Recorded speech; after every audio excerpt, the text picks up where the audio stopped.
നമസ്കാരം. പാകിസ്ഥാന് തലവേദന ഒഴിയുന്നില്ലല്ലോ. ഒരു ഡയലോഗ് ഉണ്ടല്ലോ, എത്രയൊക്കെ എന്തൊക്കെ ചെയ്തിട്ടും അങ്ങ് മെനയാകുന്നില്ലല്ലോ എന്നതുപോലെ. ഇതേ ചോദ്യമാണ് ഇപ്പോൾ പാകിസ്ഥാനോട് ചോദിക്കാനുള്ളത്. എന്തൊക്കെ ചെയ്തു കൂട്ടിയിട്ടും ആരെയൊക്കെ തല്ലിയിട്ടും കിടക്കപ്പുറത്ത് കിട്ടുന്നില്ലല്ലോ പാകിസ്ഥാനികളെ. മതത്തിന്റെ പേരും പറഞ്ഞ് ലോകം മുഴുവൻ ഇസ്ലാം മതം പ്രചരിപ്പിക്കണമെന്നും പറഞ്ഞ് പരിശുദ്ധ ഖുറാനിലോ പ്രവാചകനോ ഇന്നേ വരെ പറഞ്ഞിട്ടില്ലാത്ത തരത്തിലുള്ള ഏറ്റവും നെറികെട്ട ഓരോ കാര്യങ്ങൾ ചെയ്തുകൊണ്ട് മനുഷ്യരാശിയെ മുഴുവൻ ഇല്ലായ്മ ചെയ്ത് ചെകുത്താന്റെ ലോകം സൃഷ്ടിക്കാൻ പാകിസ്ഥാൻ ഇറങ്ങി പുറപ്പെട്ടിട്ട് പാകിസ്ഥാന് തലവേദന ഒഴിഞ്ഞ നേരമില്ല. മറ്റു രാജ്യങ്ങളെ വെറുതെ ചൊറിഞ്ഞും മാന്തിയും ഇരിക്കുന്നത് പോലെ താലിബാനെ കയറിയൊന്ന് മാന്തിയത് മാത്രമേ പാകിസ്ഥാൻ ഓർമ്മയുള്ളൂ. പിന്നെ കണ്ണിൽ കൂടി പറന്ന പൊന്നീച്ചകളുടെ എണ്ണം പോലും പാക്കികൾക്ക് ഓർമ്മയില്ല. ഇതിനിടയിൽ അഫ്ഗാൻ ഇന്ത്യയോട് വളരെ അടുക്കുന്നുമുണ്ട്. ഇനി എന്തു ചെയ്യുമെന്നറിയാതെ നെട്ടോട്ടം ഓടുകയാണ് പാകിസ്ഥാൻ ഭരണകൂടം. അഫ്ഗാനിസ്ഥാനിൽ 1996 താലിബാൻ ആദ്യമായി അധികാരത്തിലെത്തുമ്പോൾ അവരെ ഔദ്യോഗികമായി അംഗീകരിച്ച 3 രാജ്യങ്ങളിൽ ഒന്ന് പാകിസ്ഥാനായിരുന്നു. സോവിയറ്റ് അഫ്ഗാൻ യുദ്ധത്തിലും തുടർന്നുള്ള ആഭ്യന്തര സംഘർഷത്തിലും അവർ താലിബാനെ പിന്തുണച്ചു. നേതാക്കൾക്ക് അഭയവും പരിശീലനവും നൽകി. അവരെ ഇന്ത്യക്കെതിരായി ഉപയോഗിക്കാനും അഫ്ഗാനിൽ സ്വാധീനം വളർത്താനും ശ്രമിച്ചു.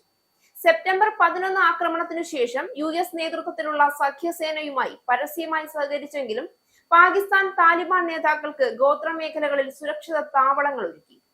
സമ്മർദ്ദമുണ്ടായിട്ടും താലിബാൻ നേതാക്കളെ രഹസ്യമായി സംരക്ഷിച്ചു. അമേരിക്കൻ അധിനിവേശത്തിന് പിന്നാലെ അധികാരത്തിലെത്തിയ അഫ്ഗാൻ ഭരണകൂടവുമായി പാകിസ്ഥാൻ ആ സൗഹൃദം തുടർന്നതുമില്ല.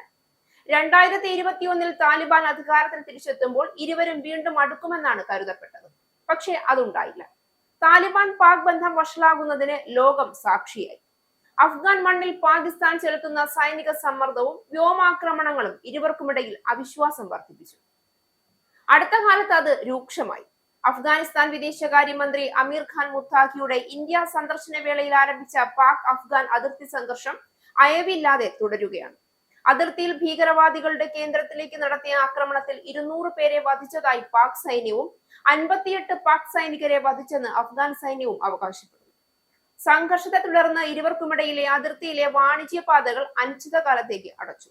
മധ്യസ്ഥ ശ്രമങ്ങൾ ഉണ്ടെങ്കിലും സംഘർഷത്തിന് അറുതിയില്ല.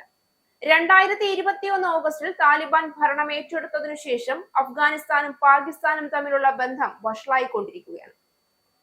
ഖൈബർ പഖ്തൂൺഖയിലും ബലൂചിസ്ഥാനിലെ പഷ്തൂൺ മേഖലകളിലും TTP, ബലൂച്ച് ബെൽറ്റിലെ ബലൂച്ച് വിഘടനവാദികൾ എന്നിവരുടെ പ്രവർത്തനങ്ങളാണ് ഇതിന് പ്രധാന കാരണം. പാക് ഭരണകൂടം ശ്രമിച്ചെങ്കിലും അക്രമം നിയന്ത്രിക്കാൻ കഴിഞ്ഞിട്ടില്ല. 3.5 വർഷത്തിനിടയിൽ പല വഴികളിലൂടെ അവർ ഇത് പരിഹരിക്കാൻ ശ്രമിച്ചു.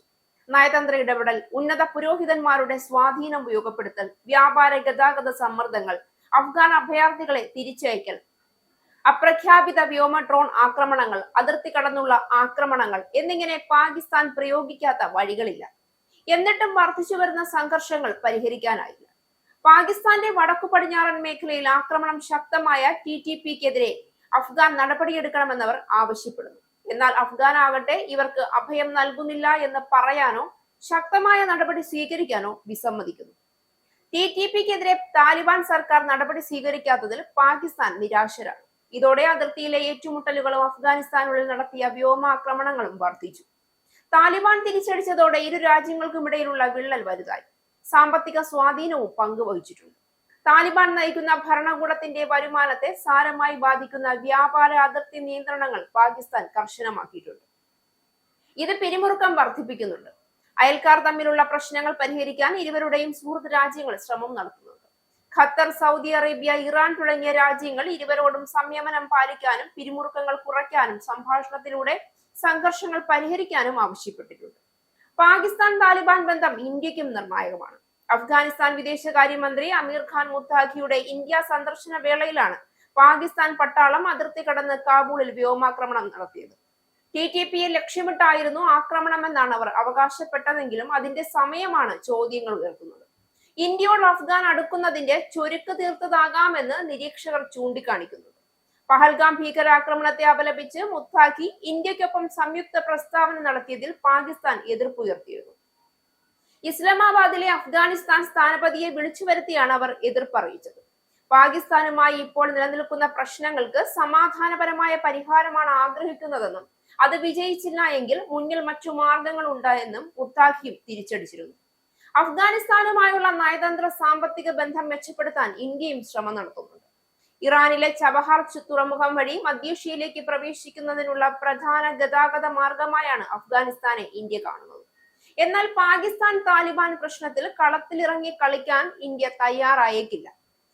കാര്യങ്ങൾ ഇങ്ങനെയൊക്കെ പോവുകയാണെങ്കിൽ ഭൂപടത്തിൽ നിന്ന് പാകിസ്ഥാനെ കഴുകി മാറ്റാനുള്ള ഹാർപ്പിക് വാങ്ങിക്കാനുള്ള കാശ് പോലും ഇന്ത്യക്ക് മിക്കവാറും ചിലവാക്കേണ്ടി വരില്ല. ഇസ്രായേലിന്റെ 5 സൈനിക താവളങ്ങളിൽ കനത്ത നാശനഷ്ടം. മോദി വെളിപ്പെടുത്തുന്ന ഇന്ത്യയുടെ വികസനത്തിന്റെ മയക്കുമരുന്ന് വിൽപ്പനയ്ക്കെതിരെ ശക്തമായ നടപടിയെടുത്ത് ഷാർജ പോലീസ്. അമേരിക്കയിലെ സാധാരണ മനുഷ്യരോട് കൂടിയാണ് കോൺഗ്രസിനുള്ളിൽ പങ്കുവയ്ക്കാൻ വി ഡി സതീശൻ ഓപ്പറേഷൻ സിന്ദൂറിൽ ഉപയോഗിച്ച